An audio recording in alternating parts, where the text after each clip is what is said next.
Young Margaret Roberts arrived at Somerville in 1943 to study chemistry, a time when it was rare for women to study science.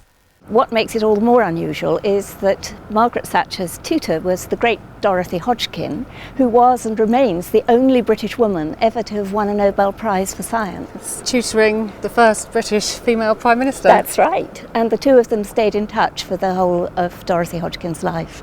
And this is the Margaret Thatcher Conference Centre, which is based in the lower part of the Dorothy Hodgkin quad at Somerville. So Somerville commemorates these two great women in this building.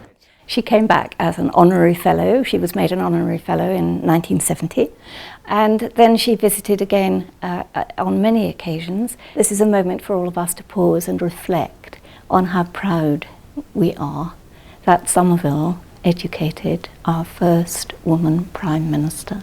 It's a very exciting thing to know that you studied at the same place as the first female Prime Minister. I think it sparked some really interesting discussions already about having the flag being flown at half-mast. I personally think it's a decent, respectful thing to do for an alumni, but particularly with people here that don't agree with her politics, it's meant some really interesting conversations going on in the library today. Our former Prime Minister's interest in politics bloomed here, and she became the president of the Oxford University Conservative Organisation. But in 1985, students in Oxford protested against the then serving Prime Minister's nomination to receive an honorary doctorate, following cuts in education funding. Academics voted against honouring Mrs Thatcher, making her the first Oxford-educated Prime Minister since the war to be denied the honour.